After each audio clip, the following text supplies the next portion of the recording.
Don't be afraid to get out of your comfort zone. Don't be afraid to try something else. There's a whole other world that I have found in that I took from paintings to 3D to production or how to license your artwork, that you don't have to be pigeonholed of like, oh, I'm a painter, so I can only paint and I only paint this. If you want to do clothing, do clothing. If you want to do some of this, try it. You never know. Welcome to the Origins of Creativity podcast, brought to you by Bluesky Media, where we discover the magic behind creativity through the stories of passionate creators. Listen in and fill your creative vessel with delightful insights and uplifting tales.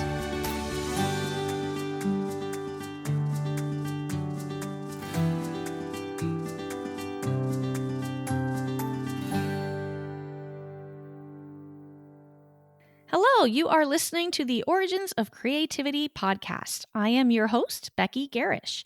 Thank you for joining us today. In this episode, we will meet the creative mind behind the unique art of hand painting instruments and how painting has shaped this artist's career. Please be sure to subscribe to the show in your favorite podcast app. This way you won't miss the next episode and it helps others find us. My guest today is a fine artist who has made a name for herself by hand painting one-of-a-kind instruments from flutes to cellos. She is a master of color and creates astounding combinations with each piece. She earned her BFA from the renowned the Rochester Institute of Technology, has had her artwork exhibited and featured at the annual Oscar Party Gala, and runs her own company, Julie's. Our guest is also the most recognized artist in creating hand-painted musical instruments for more than 20 years. Her work has caught the eye of many famous musicians. She has been commissioned by several of them, and I cannot wait to hear about it. I'm delighted to have you on the show, Julie Borden. Thank you so much. The honor is mine, and I'm just thrilled to be here. Of course, I'm so excited to hear some of your creative stories and experience. Your incredibly detailed wall art and murals, your illustrations, you've got home decor. You have painted, of course, the instruments, and those stood out to me, and my jaw just dropped when I saw the colors and the intricate patterns that you've created. Oh, well, thank you so much. So I'd like to know, what was your background lead-in and inspiration to be painting on instruments? Well, it started from furniture, honestly, which is going to sound crazy, but back in the day, I used to create and design and build a lot of furniture. And for this one set, I did a dining room set where I made the table in the shape of a baby grand piano, complete with piano hinge, a lid that opened, and the wood was bent so it followed the curve, just like a baby grand. And then each of the chairs I had done like cutout musicians. So you had a piano player and then a cello chair and then just different musicians that were sitting around this piano. And one day I was looking at the cello chair and I said, wonder what would happen if I painted a real cello.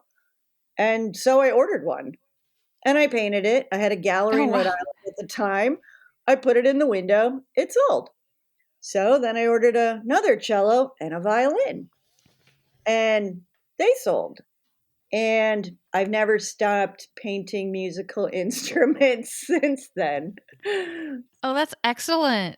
That's how I got there, which is kind of crazy. But I found that everybody either knows a musician, was a musician, likes music decor, and it's a universal theme.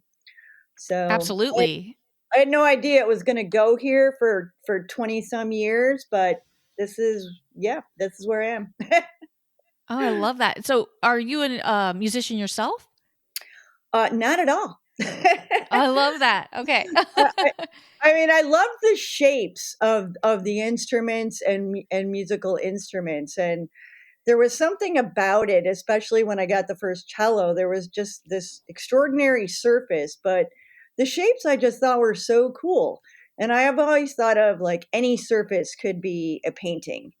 And so I kind of ventured in there, and yeah, I have no musical talent whatsoever. Although since, I started this, I've learned how to string every instrument, guitars, violins, cellos, you name it. I've had to learn quite a bit over the years because I do work with a lot of musicians.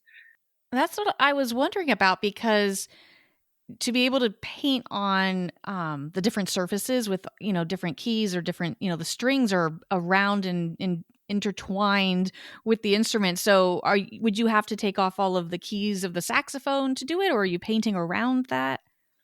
The saxophones are actually the most complex because they have like 270 some pieces of hardware on them. So I do a lot of masking, and it takes me 3 different masks, about 8 hours each time, for players. Wow. And do you have to sand the surfaces of the wood or the saxophone brass?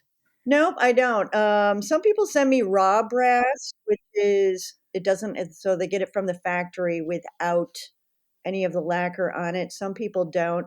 Depends on if you're a player or if you're purchasing for artwork, because I have both kinds of clients. Players and is a little different process than those that are just buying it for art purposes. And so for the players, like on a saxophone, I have to manually wrap each individual key with tiny pieces of tape and then go around, and it takes about 8 hours for me to mask off the saxophone just to start to get the prep surface. Then after that's done, I have to take that all off, and then I have to mask it again when I start painting. And then after painting, I take that off again and I remask it again to go to the top clear coats.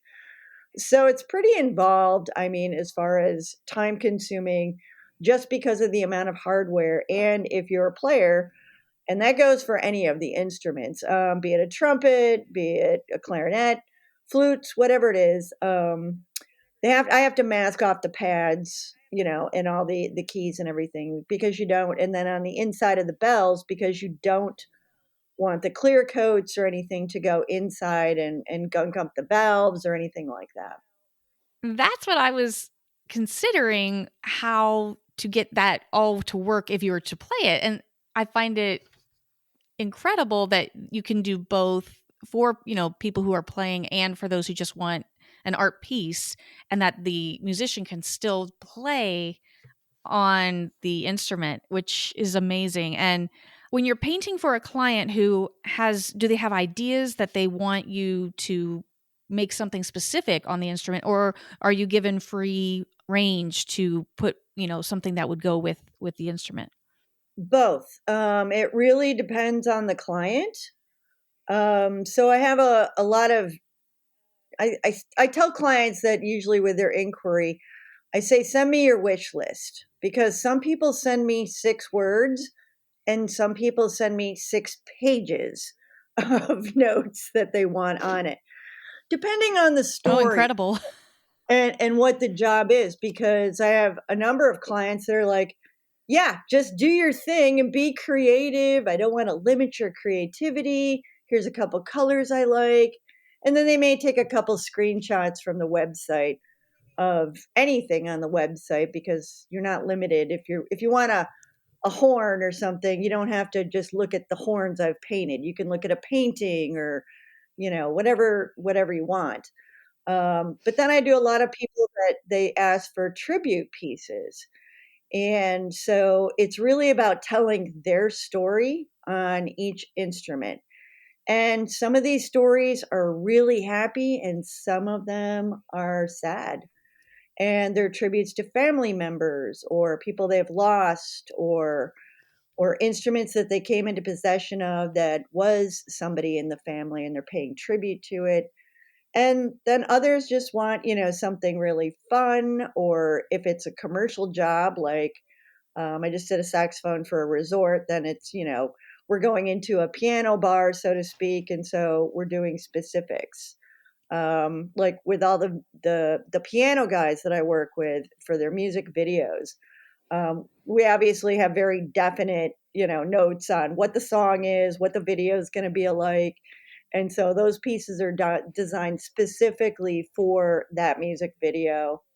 And so it really just depends on the client and what they want to, do, or if they have a request. Right. And so you mentioned the piano guys, like the piano guys with the piano and the cello. Those are the guys. Yes. I love it. So could you tell me a little bit about the music videos that your pieces were in? Was it the piano? Was it the cello? But both? How did that work out? The first one we did was Sarabande for the Jungle Book, which they shot live in Chichen Itza at the Mayan ruins, which was amazing. I mean, they actually bring in the pianos by crane and things, and if you watch the videos, you'll see Steven like playing the cello at the top of ruins, and it's absolutely crazy where they bring the pianos and do the filming with drones and everything. For that particular video, it was a tribute to the Jungle Book for Disney when that came out. And because it was reflecting the Mayan ruins and everything, Stephen had specifically asked he wanted a carved look on the cello. So I kind of worked with the base of the cello, and I let the wood come through, and that one's probably one of the more muted color palettes, so to speak, because it really only has about 3 or 4 colors on it to get that look. But you see it in the video, and it just works with the jungle and then with the ruins, and it's just amazing. Now, for Avatar, that was completely different for the movie Avatar, which most people are familiar with the glow scenes. And we actually Oh, shot right. that inside Disney. So we got into Disney about 11 p.m. at night. We started shooting, and we finished up about 9:30, 10 o'clock the next morning. And so we were in the park all night shooting. And I have to tell you, I have never seen so much activity going on at 2 or 3 o'clock in the morning inside Disney, but now I know when they do all of their work. But to make the Oh, cello glow, incredible. that was a crazy kind of request because I'd never done it. And it was kind of like, well, the entire video's, riding on this cello glowing. So, let's hope it works with the UV lights. And so I was just kind of like, yeah, I can do this, no problem. And so, because we knew that we had the day shots, we wanted to reflect the patterns and kind of the vibe of Avatar with the blues. But then we needed the cello to glow, and so we got to Florida. I got to Florida in Disney, and we were just we were running behind actually because my flight was delayed. It was kind of funny, so I lost about 2 hours, which threw our schedule off. And so I'm in the hotel room, and I'm you know, we're staying in Disney's Wild Kingdom, right? And I've got all their clothing and everything with the glow paints that I'm painting on the bed, right? And then we're trying to blow dry them quickly because now we're so behind. And we blew the power in the hotel. Oh, no. And they kind of like look at me like, what are you doing in this hotel room? And it's like, nothing. So so we had a good laugh. And then we headed over to the shoot, and there's a lot of pictures on my website under the avatar that you can see that we went into Disney, which is super hard to get into. Craig Knutson is their production manager, and he actually got us in that we were able to shoot in Disney. And in Disney, you're not allowed to use drone photography or cameras. So they had to bring in the big Oh. rigs of cameras and everything. And then when the UV light team showed up, which was how the cello was going to grow, we just kind of sat there, crossed our fingers, and I was like, well, let's hope this works as I think it's going to work. And they hit the lights, and the cello just lit up, and we all went, whew, all right, excellent. No And pressure, no pressure. yeah, no pressure at all. But that was like the most amazing thing, And we just worked overnight there in the park, and and I made the piano glow as kind of a surprise to John because the cello was going to glow, and I'm sitting there like painting on their hands and on my knees, in the park, like painting their hands, their faces and stuff, during the shoot. And then for the piano, we wanted to do something, but that was a super nice Yamaha that Oh. Justin brought in that was special. And Justin designed the legs on that. And he does all the pianos for like Elton John, Alicia Keys. He did Prince's Purple Piano. So you notice that Oh. piano in the video has some like really kind of curvy legs and the bench. Well, that was all designed by Justin. So Justin and I are sitting there, and there's part of a video of like the making of Avatar where you can see us. And I decided for the piano keys to print vinyl, removable vinyl that I painted with the glow paints after I printed it with a pattern. Then I did glow paint on top of it. And then we literally put a vinyl key piece of art that were all die cut, and we put them on each individual key. Justin and I did about 2 o'clock in the morning or so in front of the waterfall in Pandora. That's incredible. That's how you see John's keyboard lining up, lighting up at the time. And because we really had to do this, get it done, and then we had to be out of the park by 9 and act like we were never there. So Oh, it was just an extraordinary experience. They're extraordinary people to work with, and I really can't say enough about them. that's remarkable. So, how did they find you? Just looking up, painted instruments and this is what we want to do, or had they heard of you before or other musicians? I think when they contacted me, it was funny because I got a call. I had been following them for a while and their videos, and we kind of laugh about it now because I had sent them an inquiry like, "Hey, you should use my painted cellos." And I didn't really hear anything back. And then about a year and a half later, I was sitting at home one night and the phone rings and I answer and it's like, "Hi, this is Stephen Sharp Nelson with the Piano Guys." And I'm like, "All right, who is this? Who's pulling this out?" Right? And he's like, "No, it really is." And he goes, I wanna talk to you about doing this cello for this shoot we're doing about the Jungle Book in Mexico." And I was like, "What? Are you kidding me?" And he was like, but yeah, this we just kind of pulled this together and we got, all the okays, we're gonna go do it. And I need the cello in about a week." And I was What? like, "What?" And I was like, "Well, the problem is I'm leaving for New Orleans the next day, right?" And I said, Oh. "So, okay, Steven, let's do this. So you ship me the cello while I'm away for the next couple days, and when I get back, I'm getting it at midnight. I'm going to start painting the next morning about 6 a.m. I'm going to do all this, get it out the door, and ship it to you." And that's how it started with the Piano Guys. Now, I've done another cello that we haven't shown anybody yet, and I can't really tell you what it is, but Sure. No, so this is coming up, another one, right? they have the cello. That's all I can Ooh, tell you. But okay. Oh, I'm excited. Okay, so people are going to have to stay tuned for that. yeah, they do a lot of, they have a whole series called The Wonders of the World, which they're Yes. featuring different places. So So did you get to stay a long time in the Mexican location or I didn't actually go to that video shoot, okay. but I did the Avatar shoot. That's what I was wondering because I thought, okay, if she got to do both, man, I would Wonders of the World, where are you going next? I was actually in Florida at the Seabreeze Jazz Festival as their artist for that year Oh, when they were doing the Mexico shoot. So I was actually in Florida after that. So after I got incredible. back from NOLA.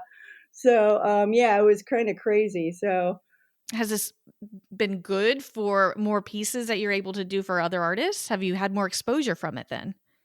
oh, absolutely. I Oh, think I love it. any exposure, let's take your podcast today, for example.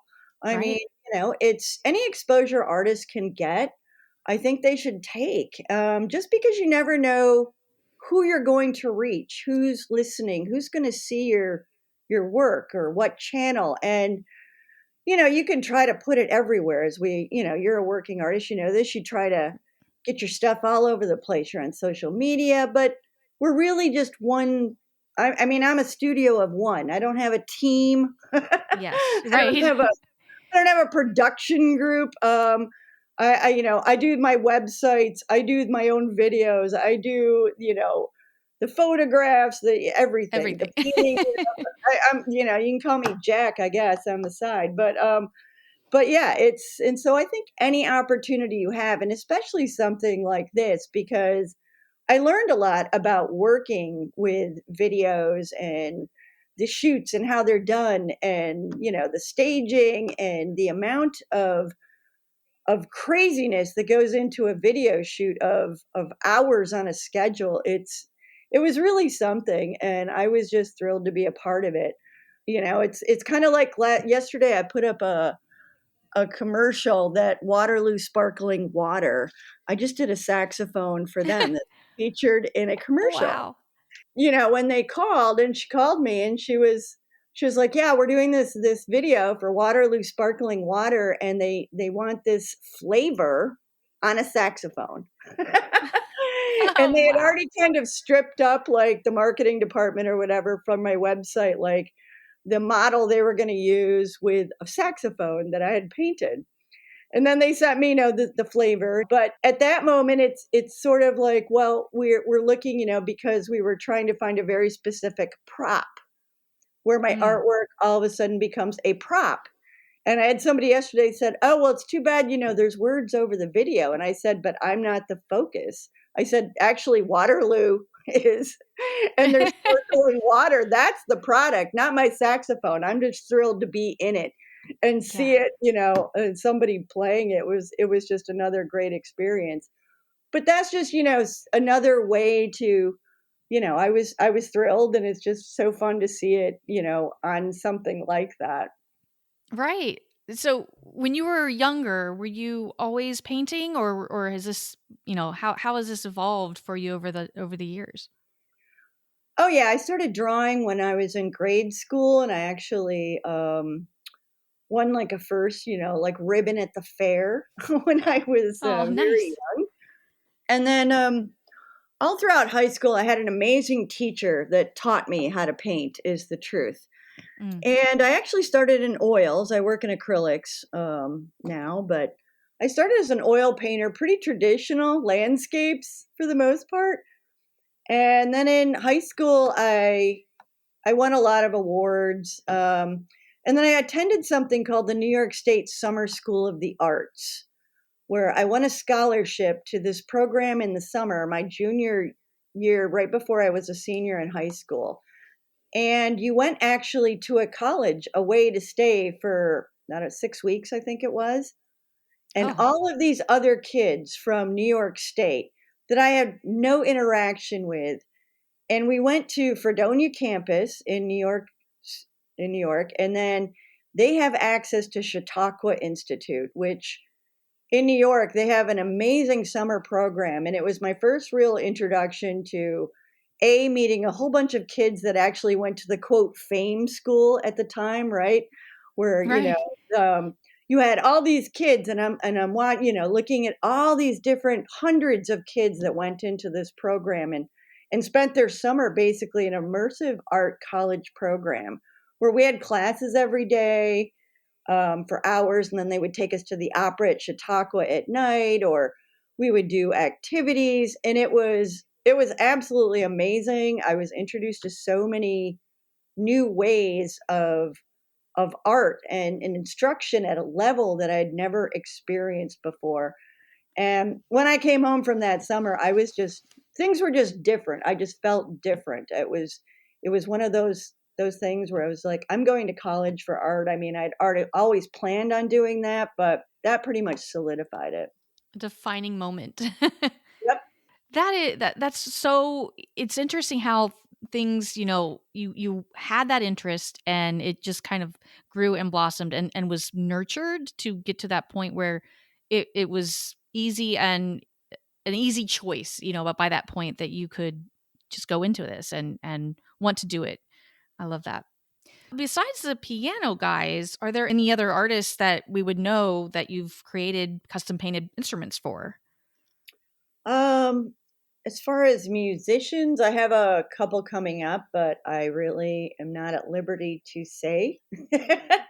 Okay. So we might see that out there, but we'll never know.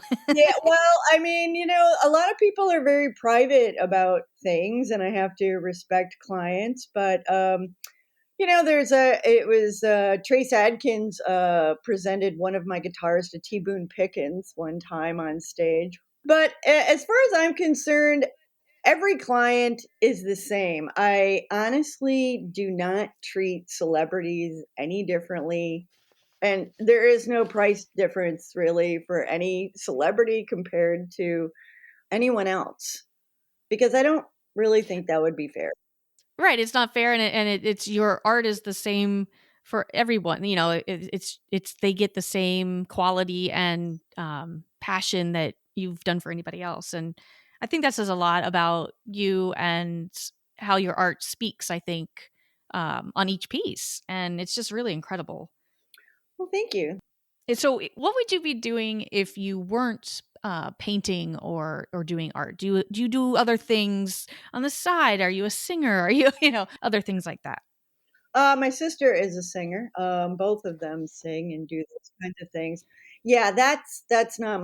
I can be shooting them on a camera, but I would actually be an arts festival director or community arts or public arts. I started an art festival over 30 years ago that's still going and in my hometown in New York. And I'm really proud of that. But what I learned in that is it was a completely different kind of because usually as the artist, you're the exhibitor at the art festivals, right?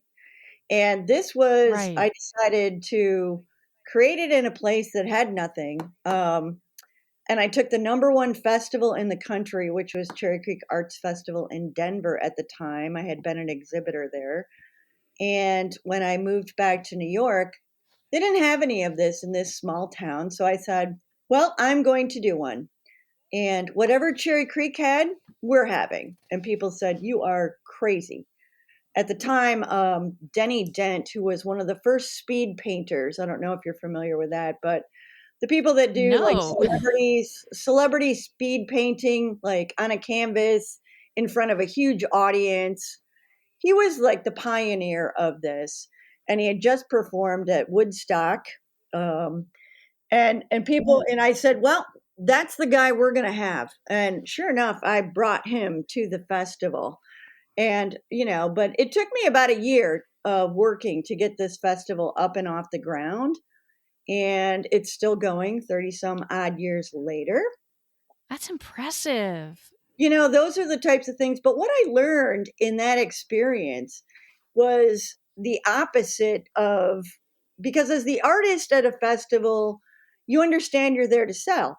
As the director of the festival, my job is like I wanted to make sure artists made money and were able to sell their work and make income and that they were treated as artists should be. Because I had worked with all these other festivals and it was just kind of an amazing experience to take the mindset of that and kind of transfer it over. I learned marketing, I learned sales, I created, a nonprofit basically that is still behind this festival today. I learned about sponsorship, fundraising, sales, invaluable, business techniques that after that I left the festival and went back to being an artist that I still apply in my business today.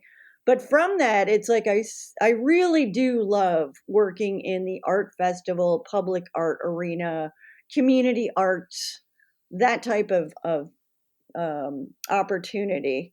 So yeah, that's probably what I would do if I wasn't, painting. In fact, I just joined a committee for my hometown about how to create more tourism and a visitor economy from the arts and events in that same hometown. Oh, that's excellent. And you're absolutely right that having that business experience amplifies and helps your own career, of course, but also others, and has has given you, I think that toolkit to be able to apply it to multiple things, and it's also still working in creativity. It's still the arts. It's still how to get other artists exposure and sales, and I think that's something that a lot of creatives might do as well. As they're going to put themselves out there in creative ideas, not necessarily as they're making it sometimes, because we need a break, right? We can't just sit and paint all day in a studio. So having that creative, yeah, having that outlet is always fun to kind of explore. And so if you aren't painting, but and you're not doing these things, do you have any hobbies that allow you to um kind of noodle around with other things that aren't the exact thing you're working on? Because like I said, sitting in the studio painting is a lot, besides the business side. Yeah. It is. Well, I wrote a screenplay this year. I decided that I really like film. I've found, and I Oh, really like video editing, and I probably would have been a video editor but honestly, nobody really back in the day, nobody really told me you could be, some of these other things, but over the years, I've had this fascination with, making my silly little art films or showing my work. And I'm obsessed with dropping soundtracks or sound bites or, funny little spoofs or whatever. But I like the film industry. So a couple years ago, I decided that, I wanted to try to write a screenplay, and then I found out exactly how difficult this really is. But I downloaded some software because I have some friends that are in the movie business. Um, but I wanted to see if I could write it. And being the visual kind of person, it was easier for me to visualize the sequence of how the camera was going to be set up and do how the camera was going to shoot the scene, and then write all that on a left side. And then on the right side, you're actually writing the character's dialogue, right? And how they speak and the format, and then learning that there's a certain type that you have to, font that you have to submit screenplays in. There's a certain size, there's a certain format, there's and then going back and just kind of writing it, that it's a little different from writing, it's a lot different than writing a book. But yes. to see if I could do it. And so I've been working on some of those things. I don't know if that's No, that's exactly what I was, thinking about, and the fact that with the piano guys got to sit there and kind of have that film experience is really wonderful to see that you got to kind of have both of those worlds kind of combining and intersecting. yeah, well, it's kind of it's a crazy business, and it's super hard. I mean, I Right. don't think, and I watch a lot of movies, is the truth. I mean, a lot of artists, they're measuring jobs by the hour, right? I mean, I'm not that girl. I like by the project, honestly. But more so, people ask me how I keep Right. track of time, and my usually go-to answer is by movies or series, right? Because Mm. like, let's say I was like, okay, if I'm gonna work 14 hours today, it's like I can put in like Lord of the Rings trilogy, which I love by Peter Jackson. And I've seen it 1,000 times, and I'm not really looking at the screen. I'm hearing the dialogue a lot, which is why I have this huge DVD collection, which sounds ridiculous, but I can put them in and play whatever I want, but I know if I sit down and start that, by the time I start from The Hobbit and I get to Mordor at the end and back in the Shire, it's going to be 14 hours.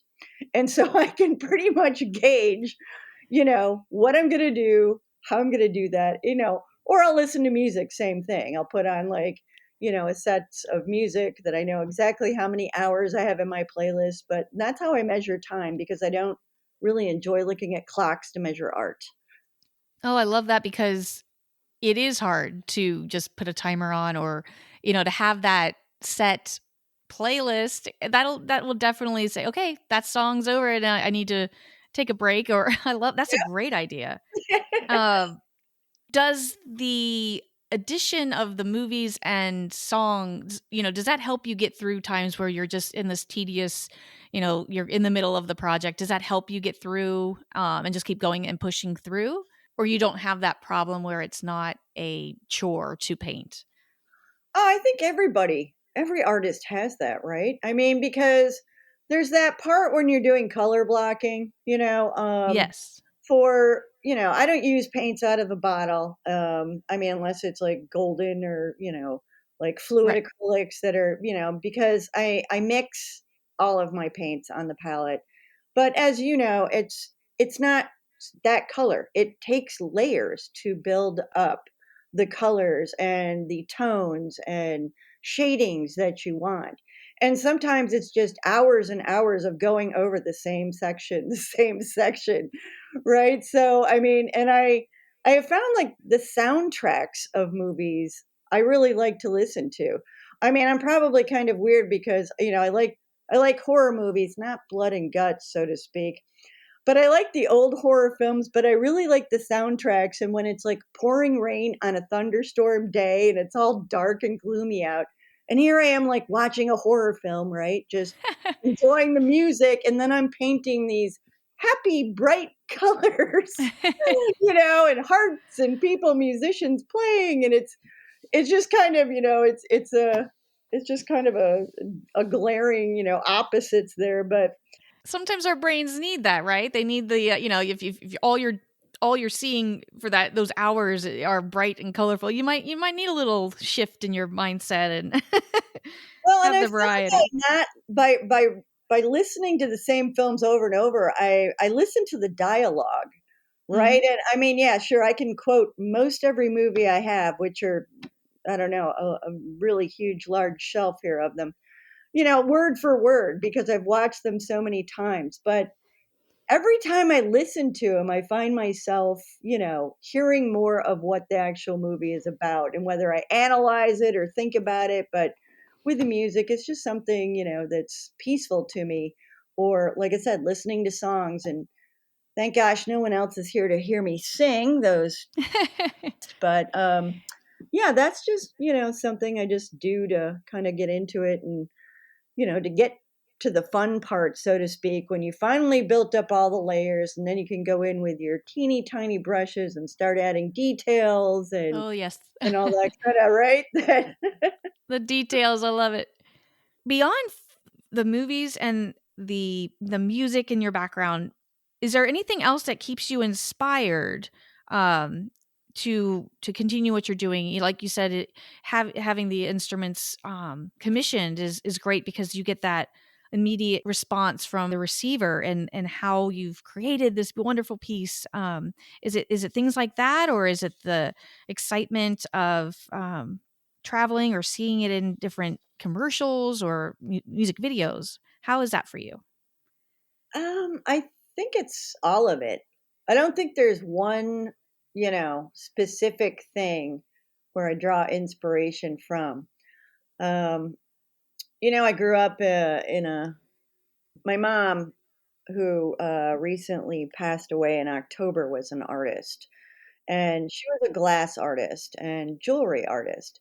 But from the time we were little, she was always making these outrageous costumes for us that we wore on Halloween or for birthday parties. She would make everyone hats or, cakes and shapes. And so from a very young age, she played guitar.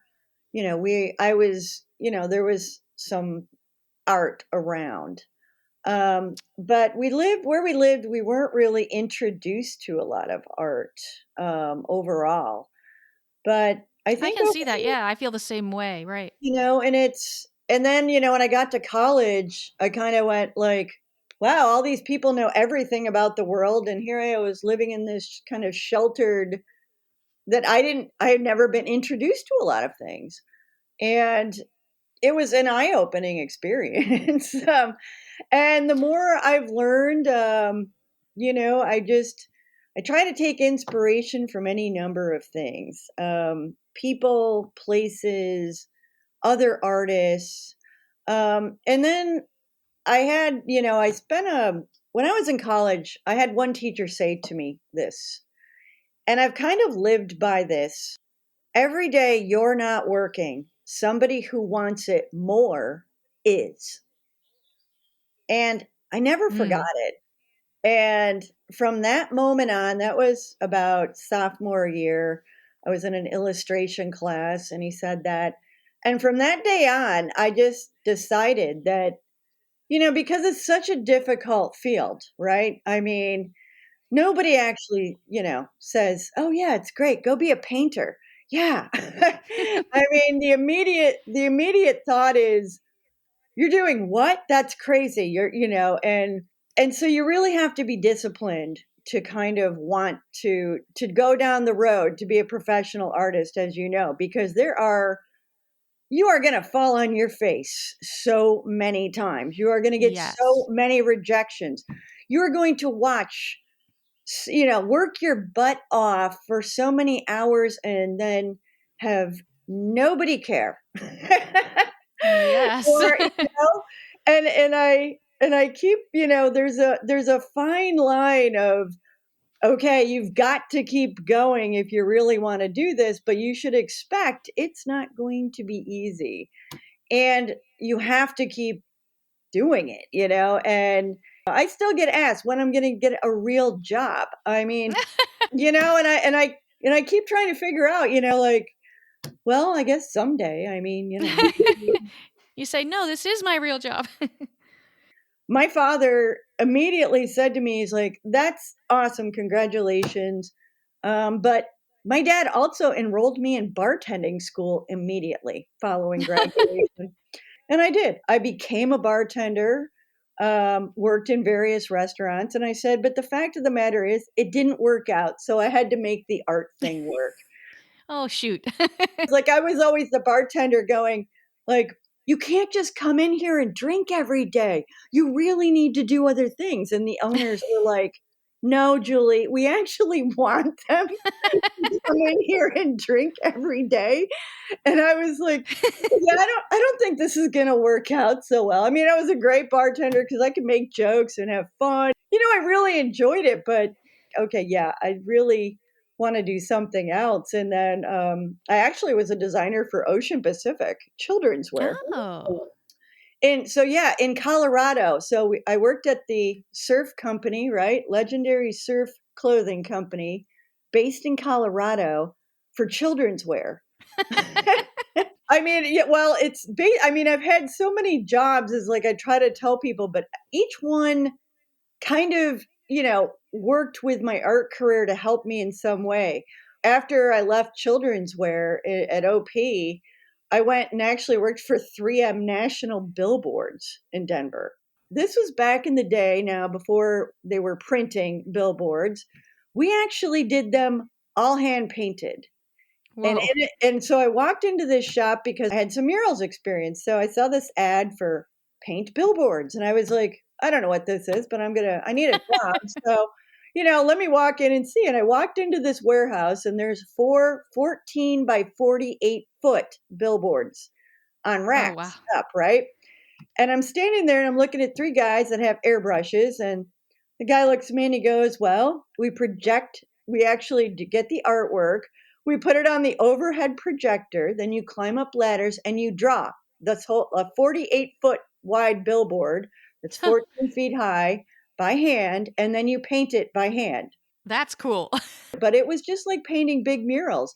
So all of these jobs that may seem, kind of strange, like, oh, she's a billboard painter, but they really all applied to everything I'm doing now because I still do murals for companies. So Yes, and it seems like where it kind of goes in that direction on the map is built off of everything that you've experienced, right? And are able to use those things in your work now and how to apply it differently. And when you look at all the challenges through all of these different jobs or experiences, what part of creativity do you most appreciate through that? I think it depends on who I'm working with because I have an immense fear that I never want to let anyone down, is the truth. If I'm working with the piano guys on something, there's literally like 25 or 30 other people also working on a project, and it's not about me, it's not about the cello, it's really about them and their music and what I'm doing to be sort of a supporting cast member, if you will. But that goes for any project I work on. A lot of the murals I've done for the banks and some of the more commercial areas, they are a completely different style than my instruments or a lot of my paintings, which are super colorful. People with, Picasso like faces with three eyes and, landscape, purple trees and stuff. Well, that doesn't really fly in in a little more traditional In the setting, bank. you know? So you still have to find like, okay, what's going to be my inspiration and really enjoy the process, even though you're being challenged, is how I look at it. And that's part of the fun for me these days is the challenge of it. It is interesting that so many creatives, I'm sure, of course, deal with the challenges, and it's important, like you said, to keep the fun in it. And I think that makes for a joyous journey and in the whole artistic world. It doesn't always pay well. You get questions like, are you going to get a real job? And Did it yeah. ever pay well? I'm not sure. Right, like, some folks do, I'm sure. But I think it makes for a richer life, and I think artists understand that, and I think that's the biggest takeaway, is to have that joy in the challenge, and make it fun, make it a game. You're really kind of putting yourself out there, and I think you're showing people like, yeah, I mean, I have a lot of people that just say, and I'm sure you get this too, must be nice to just sit around and paint all day. Well, that's not really, I mean, I would love that job. I just don't have that job. I mean, Yes. it's not that. There's so I mean, much. they say it's 25% the art and 75% the business of the art, but I even think it's less. It's 10% painting, and the rest is trying to work through problems and figure out how to get this next thing. And oh, it's so true. Or if you're just having like a really hard time, about anything else, things that are going on in your life, so to speak, Yeah. but you still have to go back and, to whatever, project you're working on, whatever piece you're working on, and you have to be in that moment of the piece and separate, right, yourself. Um, you can have a bad day at work, but you can't, take it out on your piece. Unless you're specifically. Well, sometimes we do, and that might be Well, yeah, detrimental to the piece, but yeah, then you're like sliding that over, right? It goes to the corner of the studio, and then you put the canvas over it, and then 6 months later, you go back, you look at it, and you're like, "Yeah, I know how to fix that now." oh, there's that piece. Or, "Oh, yeah, I remember that day. Yeah, yeah." Yes. Oh, yes. I think it helps with dealing with, like you said, life experiences outside of the art world, and learning to be resilient and have some grit and get through things because you fought with the paint or the art or whatever creative endeavor you're doing, because it's challenging and it's tricky. It's deep mind thinking, if that's a term, and it's hard to get through it sometimes, but that really helps, I think, in life. And to have that as a human, to pair that is important. And as you're working through all of these pieces and projects, have you looked back and thought, what advice would you give to your past self? I don't know if it's creative advice, but I would definitely, I'm a big supporter of learning more business and marketing for artists at a younger Yes. age. I should have taken more business classes. Like I wish there would have been an opportunity to take accounting classes or more business or marketing at the time. Right in college, like it would have been great if they taught you how to do an art show, what was going to be required. I think that is excellent advice. And, young artists out there should definitely take that to heart because it is really your business. And I agree. That is so important. I am extremely impressed by your ability to enhance musical instruments with your painted designs, and I can't wait to see more as it comes out. Um, so, Julie, do you have any closing thoughts? Anything you want to share with artists besides the amazing advice about having some more business experience? I just wish artists every success going forward and say, don't be afraid to experiment. Don't be afraid to get out of your comfort zone. Don't be afraid to try something else. There's a whole other world that I have found in that I took from paintings to 3D to production or how to license your artwork, that you don't have to be pigeonholed of like, oh, I'm a painter, so I can only paint and I only paint this. If you want to do clothing, do clothing. If you want to do some of this, try it. You never know. Exactly. I mean, that's excellent advice. We can have so many different outlets. 100%. You get to share a part of yourself through the creativity and just having your presence out there and seeing it. And so speaking of which, where can we find you online? Oh, you can find me at julies.com Oh, perfect. or Bluesky, which is how we met. I mean, your work is incredible. And I invite everybody listening to go look at Julie's website. And I will add your website, the Pianos Guys music video links, and social media links to the show notes for everyone as well. It was wonderful to have you on this show. I mean, I could sit here and listen for so long, and it's a great honor. I mean, your work is outstanding. You've actually, are one of these people that can say, I made it in the field and in a really hard industry, which maybe we should switch places next time and oh yeah, I'll interview you on all of your achievements and everything because what you've done is super hard and I so admire it. But I was just thrilled when you asked me. I'm thrilled to prattle on here and for whatever I can say to, I hope it helps somebody. If not, maybe you got a good laugh, or Oh, I love it. And no, absolutely my pleasure to have you here. I'm so excited. And I want to thank our listeners, of course, for listening. And I hope, like you said, it was helpful. If you found it valuable, please share with others so we can reach people who might, like a little bit of inspiration on their own creative journey. So until next time, I'm Becky Gehrisch and happy creating. Hey there, creative minds. Are you ready for the next burst of inspiration? Make sure to subscribe to the Origins of Creativity podcast in your favorite podcast app for all our latest episodes. Visit bookligmedia.com/podcast for show details, links to connect with us, and so much more. This has been the Origins of Creativity podcast, where inspiration meets imagination.